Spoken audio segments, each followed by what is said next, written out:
Baik, Assalamualaikum warahmatullahi wabarakatuh. Saya Fatia Kamila Tunuha dari kelas SD 22C, Prodi PGSD Pendidikan Guru Sekolah Dasar. Baik, di sini saya akan sedikit menjelaskan tentang dinamika esensi tantangan Pancasila sebagai dasar negara. Dinamika Pancasila sebagai dasar negara memiliki beberapa tahap, atau bisa disebut awalnya Pancasila itu sebagai dasar negara itu kenapa?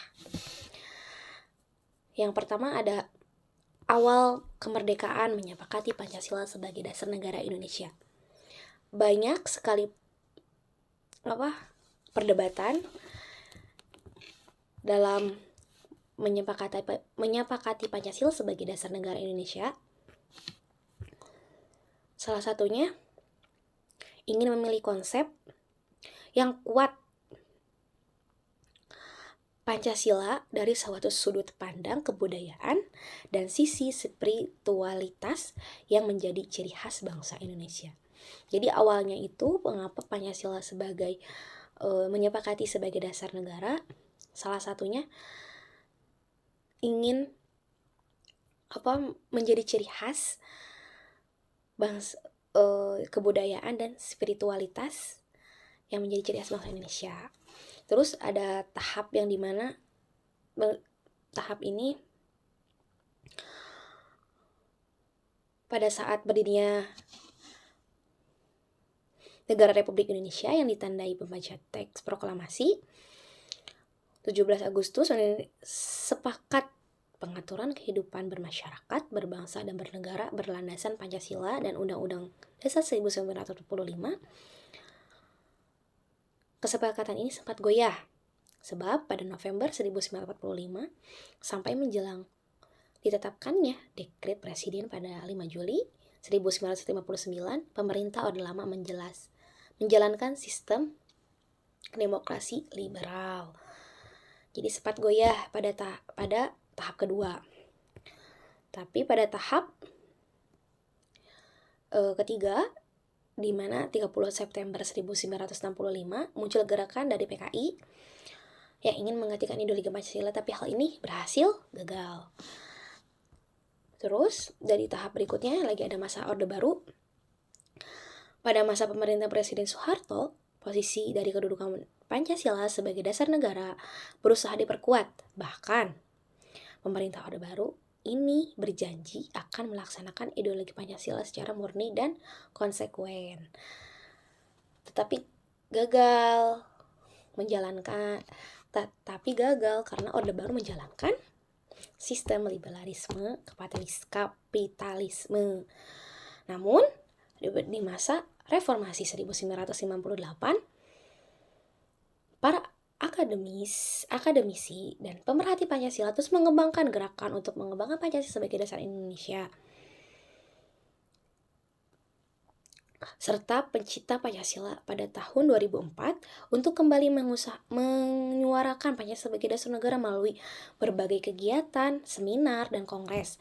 Mereka ingin mengembalikan eksistensi Pancasila dan membudayakan nilai-nilai Pancasila sebagai pandangan hidup bangsa, serta menegaskan Pancasila sebagai dasar negara guna menjadi sumber hukum dalam penyelenggaraan pemerintah negara.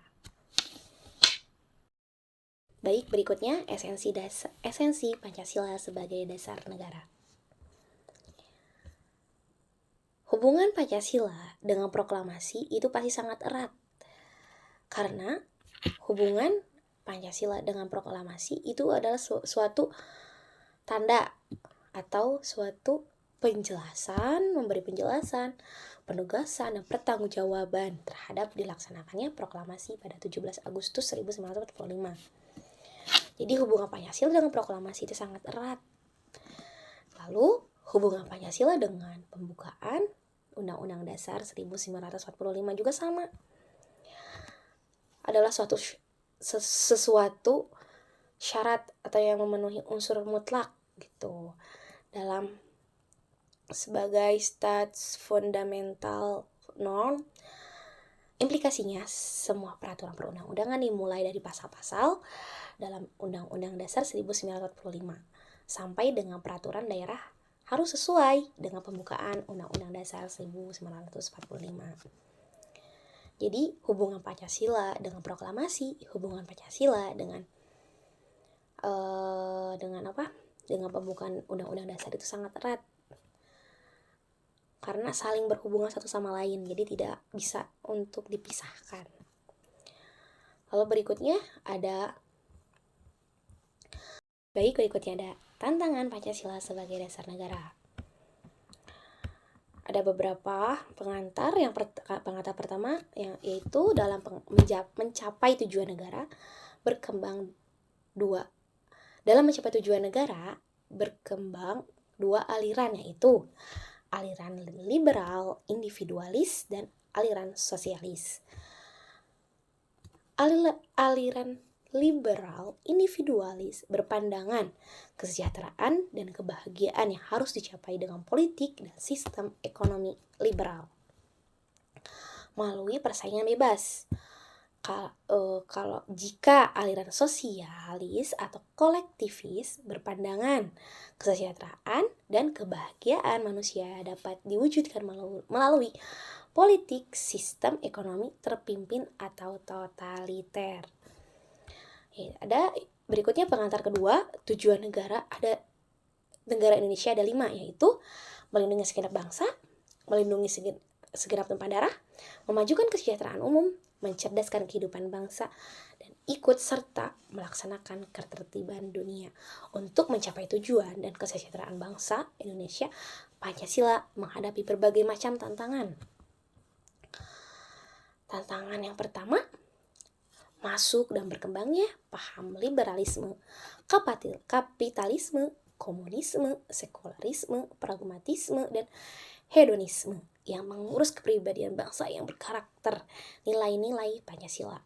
Yang kedua, adanya sikap kebebasan tanpa batas akibat adanya otonomi daerah. Yang ketiga, munculnya kekerasan perilaku anarkis yang bersumber dari SARA. Yang keempat, sikap mengutamakan kepentingan pribadi, mengabaikan kepentingan negara atau masyarakat. Lalu, setelah tantangan itu ada konsekuensi Pancasila sebagai dasar negara.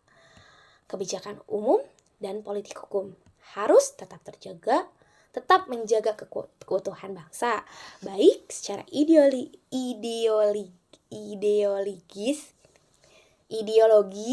maupun secara teritorial, didasarkan upaya membangun demokrasi, kedaulatan rakyat, dan demokrasi negara hukum sekaligus.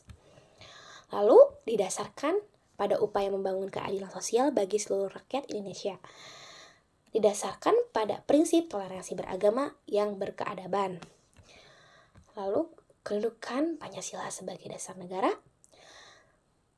memiliki 5 kedudukan. Yang pertama, Pancasila adalah sumber dari segala sumber tertib dan hukum Indonesia. Pancasila meliputi suasana kebatinan dari Undang-Undang Dasar 1945. Pancasila mewujudkan cita-cita hukum bagi dasar negara, baik hukum dasar tertulis maupun tidak tertulis. Yang keempat, Pancasila mengandung norma yang mengharuskan Undang-Undang Dasar, mengandung isi yang mewajibkan pemerintah dan lain-lain sebagai penyelenggara negara. Yang kelima, Pancasila merupakan sumber semangat abadi Undang-Undang Dasar 1945 bagi penyelenggaraan negara. Baik, mungkin cukup yang dapat saya sampaikan. Kurang lebihnya saya mohon maaf. Wabillahi taufiq wal hidayah. Wassalamualaikum warahmatullahi wabarakatuh.